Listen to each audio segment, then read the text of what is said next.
Hey guys, Brian Freeze Laser here, and we're on DN right now, and I'm looking at level 6 synchros, so I can compare them to this guy, Gravity Warrior.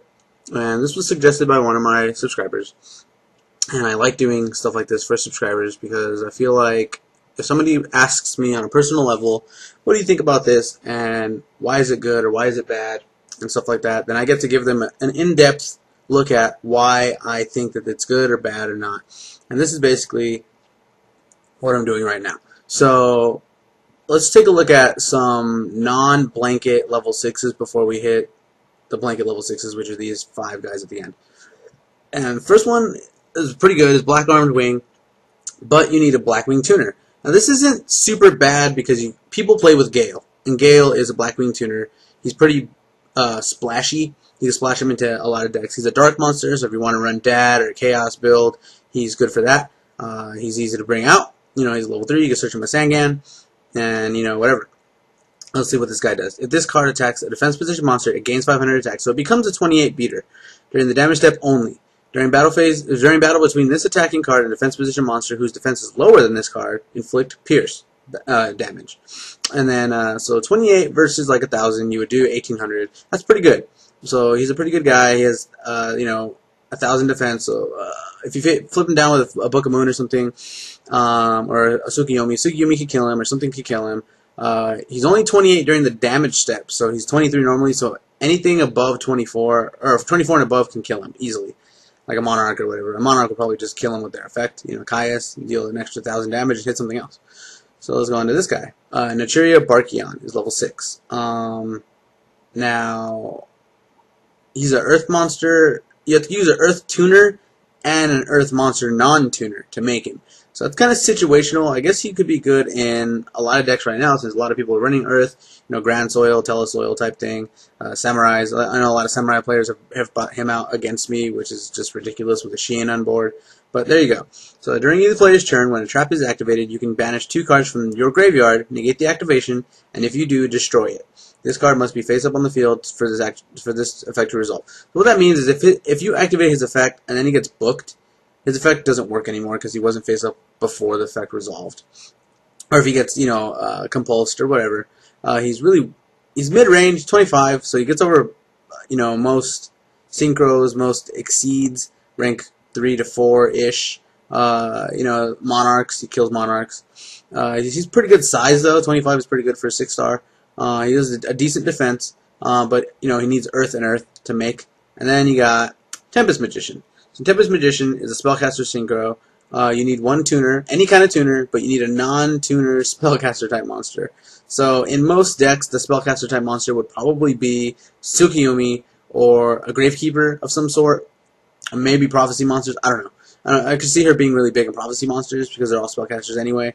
I'm not really familiar with a lot of spellcasters that people run on a regular basis. Sorcerer, but he's level 6 already, so unless you did some trickery, you know, with the stars, you're not really probably going to see a lot of play of this, but she's pretty powerful. 22 is weak, but her effect is what makes her good. You know, when this card is synchro summoned, place 1 spell counter on it. Once per turn, you can discard any number of cards to place 1 spell counter on a monster you control for each card you discarded. You can remove all spell counters on the field to inflict 500 damage to your opponent for each removed spell counter, you know, for the turn. So she works really well with Fabled. She works really well with Dark World, I think. Let me see. You can discard. Yeah. So she would work with Dark World because it's not a cost. Or maybe it is. If it's a cost, she would only really work with Fabled. I'd have to check if it's a cost. It seems like an effect. But it might be a cost. So don't hold me on that one. I'll have to go looking into that. I'll put in the details if it is a cost.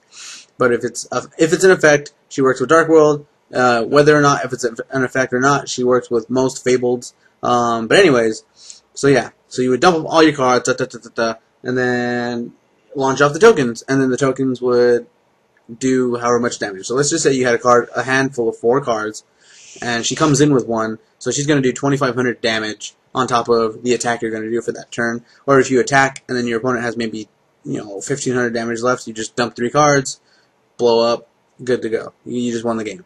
It's kind of like a Chaos Dragon effect, except it doesn't blow everything up and then deal damage. It just deals damage. That's kind of cool. Okay, now for the blanket guys that can be made with anything.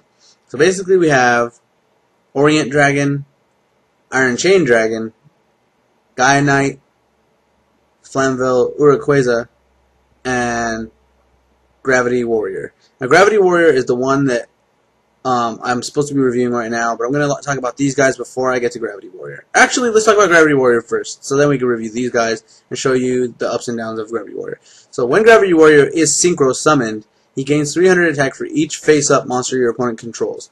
So you kind of want your opponent to be in a better position than you, per se, but not so much to where bringing him out wouldn't really do anything for you.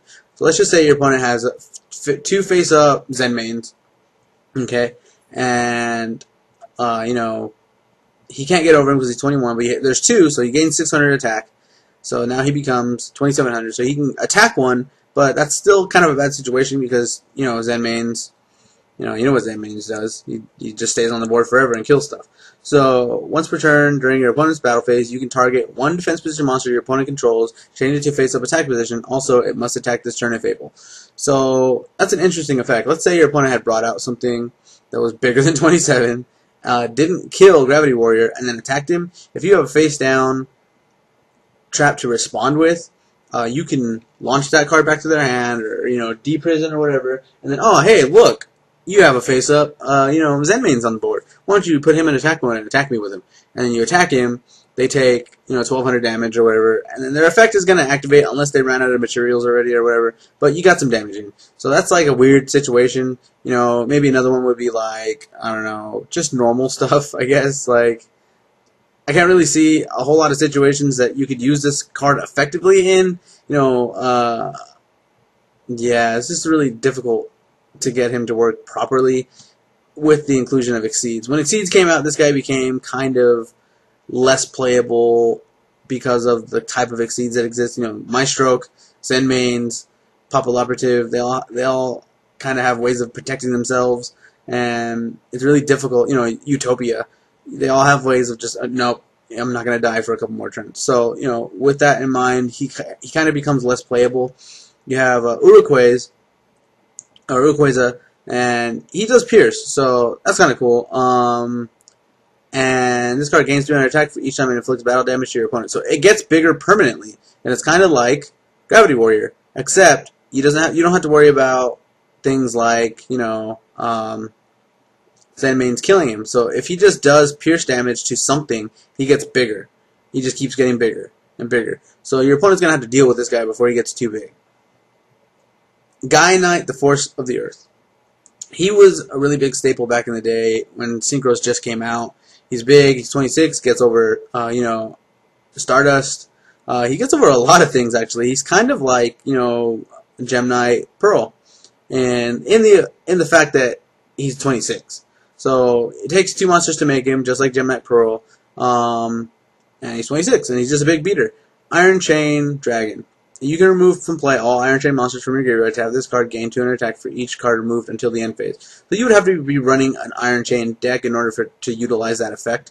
When this card inflicts battle damage to your opponent, send the top 3 cards of your opponent's deck to the graveyard. Now that effect is interesting, but I think it's a little more, I want to say helpful to your opponent right now, because there's so many, decks that use that kind of effect anyway. You want your stuff milled to the graveyard. Look, you put Chaos Food in my deck. Oh, cool, you put this guy in my graveyard for Lightsworn. Oh, look, just whatever. All sorts of stuff.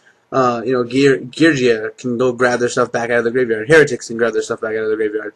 You just milled my Malicious. So, yeah, I took a hit, but you kind of helped me. So you gotta be careful with cards like that. And an Orient Dragon. So an Orient Dragon is the one I use. Orient Dragon is what I play. People say that Synchros are dead, and I think that's not true. I think Synchros are just less played. Fusions were dead a long time ago, and now they're back. Everybody plays Hero Fusions. Gem Knights have Fusions. There's a lot of Fusions that are being made still. So you can't say something's dead until they stop making it completely, and they haven't stopped making Synchros yet. Until they stop making Synchros entirely, I'm not going to, believe that. So I like Orient Dragon because he banishes, he gets around Stardust, etc. And essentially, I guess what I'm going to say is that the best of the 3, the best 3 of the level 6 synchros that aren't, you know, situational are going to be Orient Dragon, Gaia Knight, and Urquoise. Urquoise just gets big. You know, he gets big. He has to hit something, but he gets bigger and he stays bigger. So he becomes a threat. He goes 24, and then he gets 27, and then he becomes 3,000. So all you gotta do is hit 3 times, and he gets bigger.